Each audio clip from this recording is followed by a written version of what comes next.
Greater Israel का idea धार्मिक ग्रंथों, खासकर टोरा और बाइबल से जुड़ा हुआ है। इन ग्रंथों में कई कहानियां और वादे शामिल हैं जो इजरायली लोगों के लिए महत्वपूर्ण हैं। इनमें इजरायलियों के लिए ईश्वर द्वारा दिए गए इलाके, जिसे अक्सर प्रॉमिस्ड लैंड कहा जाता है, का जिक्र है। ये भूमि एक दिव्य वादा मानी जाती है जो इजरायली लोगों की पहचान और इतिहास का एक महत्वपूर्ण हिस्सा है। ये जमीन आज के इजराइल से कहीं ज्यादा बड़ी है।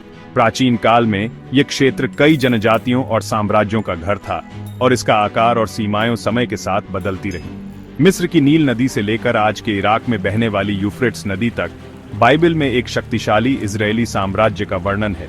यह क्षेत्र न केवल भौगोलिक रूप से विशाल था, बल्कि सांस्कृतिक और आर्थिक दृष्टि से भी महत्वपूर्ण था।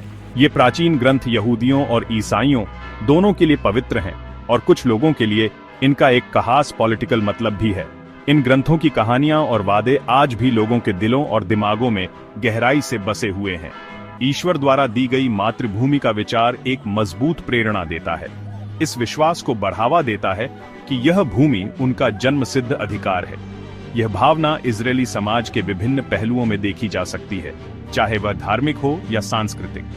लेकिन इन धर्म ग्रंथों की व्याख्या और आज की राजनीति में उनके इस्तेमाल को लेकर बहुत विवाद है, जिससे लगातार बहस और झगड़े होते रहते हैं। यह विवाद न केवल धार्मिक है, बल्कि राजनीतिक और सामाजिक भी है।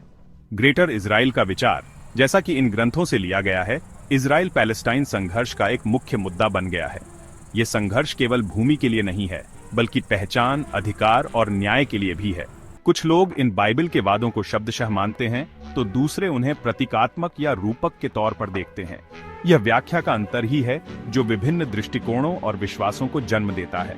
व्याख्या में यही बुनियादी अंतर संघर्ष के मूल में है। दोनों पक्षों की कहानियों को आकार देता है और उनके जुनून को हवा देता है। यह संघर्ष केवल वर्तमान का नहीं है, बल्कि सदियों पुराना है। ग्रेटर इजराइल की बाइबल जड़ें इस क्षेत्र की जटिलताओं को समझने के लिए एक जरूरी ऐतिहासिक और वैचारिक पृष्ठभूमि देती है।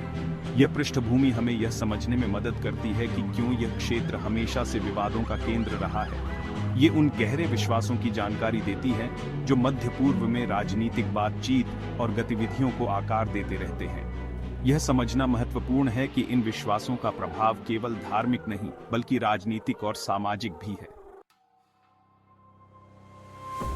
19वीं सदी के अंत में जायोनिज्म का उदय हुआ, यहूदी लोगों के स्वनिर्धारण की वकालत करने वाला एक आंदोलन। सदियों से चले आ रहे यहूदी विरोधी भावना और उत्पीड़न और पूर्वी यूरोप में भयानक नरसंहार के कारण जायोनिज्म ने यहूदियों के लिए उनकी प्राचीन मातृभूमि में एक सुरक्षित ठिकाना बनाने की कोशिश की। थियोडोर हर्जल जैसे शुरुआती जायोनी नेताओं ने अपनी आकांक्षाओं के लिए एक खाके के रूप में ग्रेटर इजराइल के बाइबल के वादों को देखा। आधुनिक राजनीतिक जायोनिज्म के जनक माने जाने वाले हर्जल ने यहूदी राज्य की आवश्यकता के बारे में काफी कुछ लिखा। उन्होंने एक ऐसे राज्य की कल्पना की जो न केवल शरण प्रदान करेगा, बल्कि यहूदी सांस्कृतिक और राष्ट्रीय पुनरुत्थान का प्रतीक भी होगा। ग्रेटर इजराइल की अवधारणा कई जायोनिस्टों के साथ प्रतिध्वनित हुई, जिससे एक शक्तिशाली और समृद्ध यहूदी राज्य का एक सपना दिखाई दिया जो एक शत्रुतापूर्ण दुनिया में सम्मान और सुरक्षा प्राप्त करेगा। 20वीं सदी की शुरुआत में, विशेष रूप से होलोकॉस्ट की तबाही के बाद, जायोनी आंदोलन ने गति पकड़ी। द्वितीय विश्व युद्ध के दौरान यूरोपीय यहूदियों पर किए गए अत्याचारों ने एक यहूदी राज्य के लिए संकल्प को मजबूत किया और अंतर्राष्ट्रीय समुदाय जायोनी उद्देश्य के प्रति अधिक सहानुभूतिपूर्ण हो गया।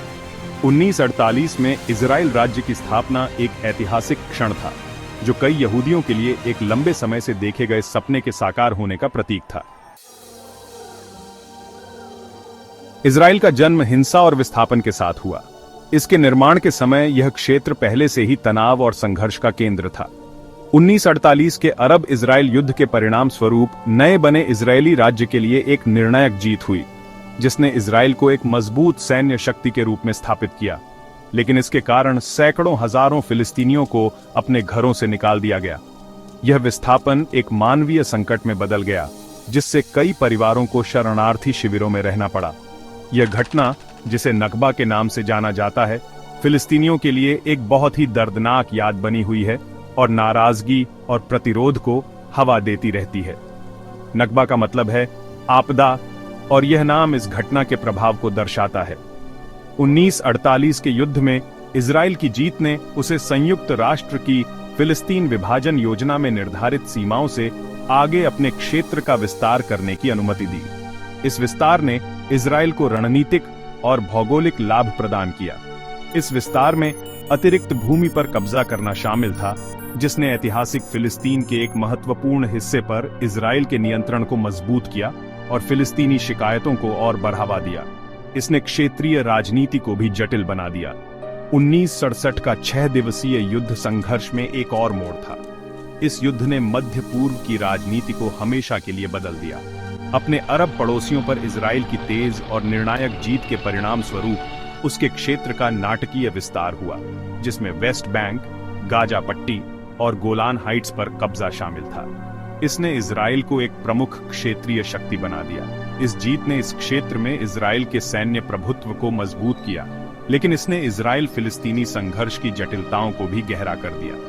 इन क्षेत्रों में लगातार संघर्ष और विरोध प्रदर्शन होते रहे हैं। इन क्षेत्रों का अधिग्रहण, विशेष रूप से वेस्ट बैंक, जिसे इजराइल की बाइबल की मुख्य भूमि का हिस्सा माना जाता है, ने ग्रेटर इजराइल के बारे में बहस को और हवा दी। यह बहस आज भी जारी है और क्षेत्रीय राजनीति को प्रभावित करती है। कब्जे वाले क्षेत्रों में यहूदी बस्तियों की मौजूदगी, जिसे अंतर्राष्ट्रीय कानून के तहत अवैध माना जाता है, कई लोगों द्वारा इन क्षेत्रों पर इजरायली नियंत्रण को मजबूत करने के एक निरंतर प्रयास के प्रमाण के रूप में देखा जाता है। इस प्रकार ग्रेटर इजराइल परियोजना को आगे बढ़ाया जाता है। यह मुद्दा अंतर्राष्ट्रीय समुदाय में विवाद का एक प्रमुख कारण बना हुआ है। ग्रेटर इजराइल प्रोजेक्ट का एक मुख्य पहलू, जैसा कि इसके आलोचकों द्वारा तर्क दिया गया है, अरब दुनिया के अंदर मौजूद मतभेदों का फायदा उठाना है। इस परियोजना का उद्देश्य इजराइल की सुरक्षा और क्षेत्रीय प्रभुत्व को सुनिश्चित करना है, और इसके लिए यह आवश्यक है कि अरब देशों के बीच एकता को कमजोर किया जाए। सुन्नी और शिया मुसलमानों के साथ साथ विभिन्न जातीय समूहों के बीच सांप्रदायिक तनाव को बढ़ावा देकर इस योजना का कथित तौर पर उद्देश्य इजराइल के विस्तारवादी लक्ष्यों के खिलाफ एक संयुक्त अरब मोर्चे को रोकना है। इस रणनीति के तहत इजराइल के समर्थक यह मानते हैं कि अरब देशों के भीतर के आंतरिक संघर्षों को बढ़ावा देकर वे एक मजबूत और संगठित विरोध को रोक सकते हैं।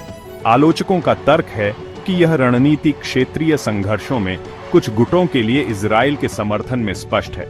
उदाहरण के लिए, इजराइल ने कई मौकों पर उन गुटों का समर्थन किया है जो उसके विरोधियों के खिलाफ लड़ रहे हैं, जिससे क्षेत्र में अस्थिरता और बढ़ गई है। उदाहरण के लिए, मुख्य रूप से शिया देश ईरान के खिलाफ कुछ खाड़ी राज्यों के साथ इजराइल का मौन गठबंधन सुन्नी शिया तनाव को बढ़ावा देने और इजराइल के खिलाफ एक संयुक्त इस्लामी मोर्चे को रोकने के प्रयास के रूप में देखा जाता है। इस गठबंधन के माध्यम से इजराइल और उसके सहयोगी ईरान के प्रभाव को सीमित करने की कोशिश करते हैं, जिससे क्षेत्र में शक्ति संतुलन बदल जाता है। इसके अलावा आलोचक लेबनान के गृहयुद्ध में इजराइल की भागीदारी की ओर इशारा करते हैं, जहां उसने फिलिस्तीनी और वामपंथी समूहों के खिलाफ ईसाई लड़ाकों का समर्थन किया था।